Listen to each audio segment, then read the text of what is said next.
Hello everyone, I'm Sajjad Hasan Onik from hostthewebsite.com. Today I will going to show you how to access FTP by using a software called WinSCP. কিভাবে FTP ব্যবহার করে website file manage করা যায়।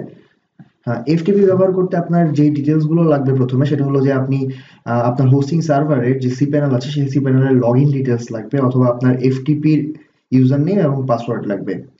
তো FTP use করে আপনি file manage করার জন্য আপনি যে সফটওয়্যারগুলো ইনস্টল করতে পারেন অথবা আপনি যে সফটওয়্যারগুলো ইউজ করতে পারেন সেগুলোর মাঝে সবচেয়ে ভালো হলো ফাইল WinSCP। আমি যেটা ইউজ করি সবচেয়ে ভালো বলবো না, তবে আমার কাছে এটা সবচেয়ে ভালো মনে হয়, মানে আমি নিজে এটাকে সবচেয়ে কমফোর্টেবল ফিল করি।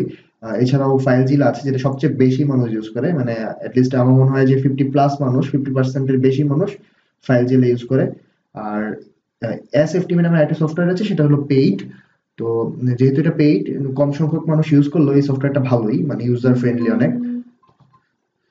তো চলুন আমরা দেখে নিই কিভাবে আপনি কাজটা করবেন। তো প্রথমে আমরা সফটওয়্যারটা ডাউনলোড করার জন্য WinSCP লিখে গুগলে সার্চ করতে পারি এবং আমাদের WinSCPর যে অফিসিয়াল সাইট আছে সেই অফিসিয়াল সাইট থেকে আমরা সেটা নামিয়ে নিতে পারি। এছাড়া ম্যাক ইউজ করলে অবশ্যই এটার বিকল্প থাকে ম্যাকের। তো এটা আপনারা সার্চ দিয়ে দেখে নেবেন, ডাউনলোড করে নেবেন সফটওয়্যারটা, তারপর ইনস্টল করবেন। ইনস্টল করলে এটা এরকম ভাবে ওপেন হবে।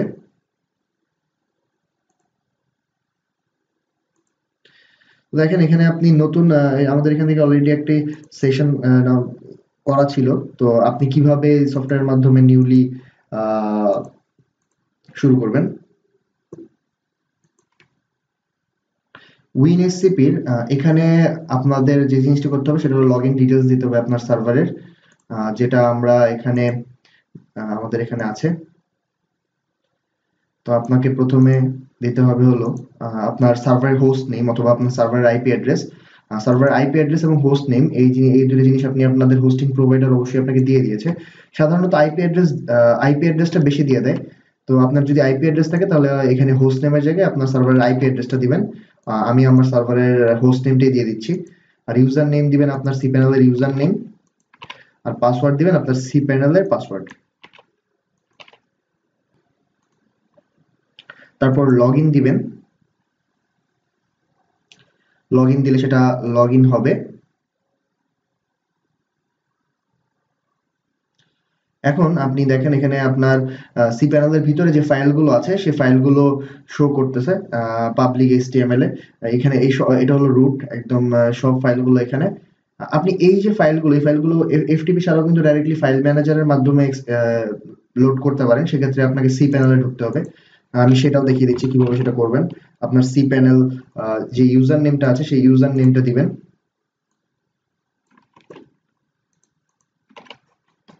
পাসওয়ার্ড ইউজার নেম দেওয়ার পরে আপনার সেম পাসওয়ার্ড দিবেন।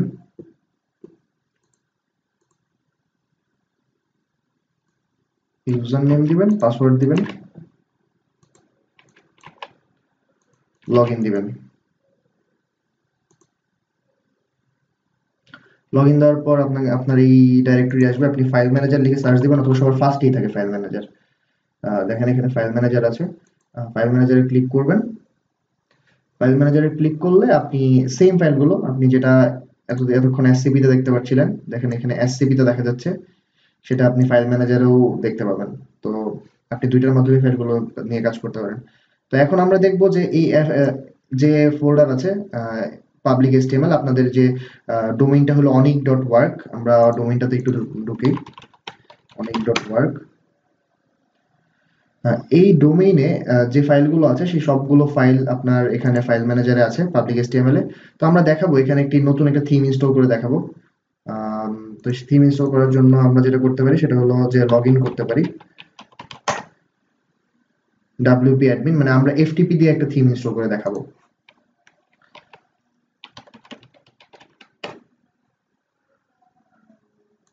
তো এখন আমরা একটা থিম চুজ করি, ওয়ার্ডপ্রেস থিম লিখে সার্চ দিই, ফ্রি ওয়ার্ডপ্রেস থিম।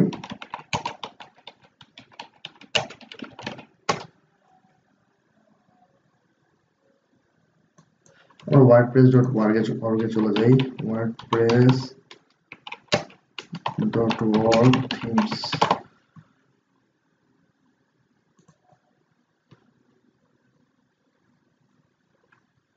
তো আমরা দেখি কোথায় আমাদের এই ফাইলটা মানে থিম যে ইনস্টল করবো আমরা কোথায় ফাইলগুলোকে রাখবো।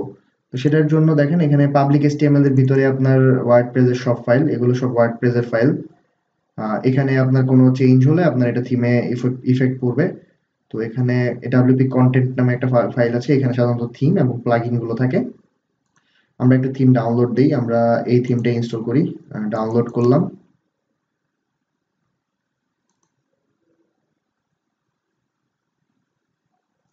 ডাউনলোড করার পর এটা আমরা দেখেন এখানে আমরা কোথায় আমরা প্রথমে দেখে আসি যে কি কি থিম আমাদের এখানে আছে। ড্যাশবোর্ডে যাই, আমরা অ্যাপিয়ারেন্সে যাই, থিমসে যাই। এখানে 3টা থিম অলরেডি দেওয়া আছে। তো এখানে 3টা থিম আমরা অলরেডি দেওয়া আছে দেখতে পাচ্ছি। তো আমরা যখন ওই থিমটাকে এখান থেকেও আমরা ইনস্টল করতে পারি, আমরা সেটা করবো না, আমরা FTP দিয়ে করবো। ওই থিমটাকে যখন ইনস্টল করবো তখন সেটা 4টা হয়ে যাবে। তো চলুন আমরা দেখে নিই। তো যে ফাইলটা আপনার ডাউনলোড হবে সেই ডাউনলোড ফাইলটা আপনি বের করেন।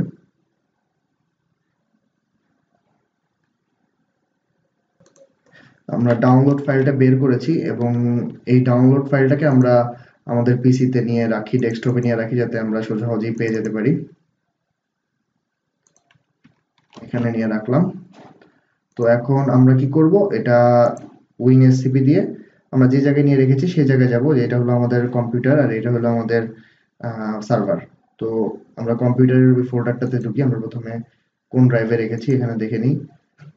ডেস্কটপে রেখেছি, ডেস্কটপে BIM এটা।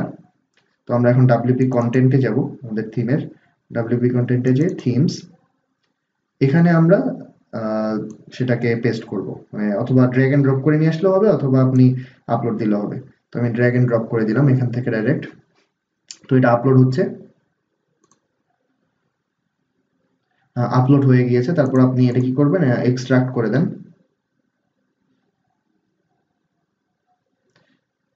এখানে আসলে ডাইরেক্টলি এক্সট্রাক্ট করা যায় না।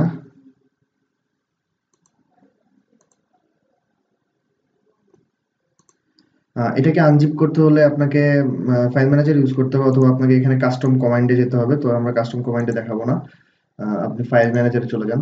দেখেন এখানে ফাইল ম্যানেজার আছে, ফাইল ম্যানেজার পাবলিক HTML এ যান। তারপর আপনার WP কন্টেন্ট থিমস, এখানে দেখেন এই যে এটা অলরেডি আপলোড হয়ে আছে, এটাকে আমরা এক্সট্রাক্ট করে দিই। এক্সট্রাক্ট হয়ে গেলে থিমটা অলরেডি আপনার ওয়ার্ডপ্রেসে চলে গিয়েছে। আপনি চাইলে একবার রিলোড দিয়ে পেজটাকে একবার রিলোড দিয়ে দেখতে পারেন। আমি কন্ট্রোল F5 দিলাম, রিলোড হচ্ছে। দেখেন এখানে এই থিমটা চলে এসেছে। এখন এই থিমটাকে আমরা চাইলে অ্যাক্টিভেট করে দিতে পারি। অ্যাক্টিভেট করে দিলে আপনি মেইন সাইটে গিয়ে দেখতে পাবেন যে থিমটা চলে আসছে। তো এইভাবেই আমরা ফাইল ম্যানেজারের মাধ্যমে এবং WinSCP ইউজ করার মাধ্যমে ভিতরে সব ধরনের ফাইল ম্যানেজ করতে পারবো বা ডিলিট করতে পারবো বা অ্যাক্সেস করতে পারবো। তারপরে যদি কোনো কোশ্চেন থাকে অবশ্যই আমাকে কমেন্টে জানাবেন এবং আমাদের চ্যানেল সাবস্ক্রাইব করে আমাদের সাথেই থাকবেন। ধন্যবাদ সবাইকে।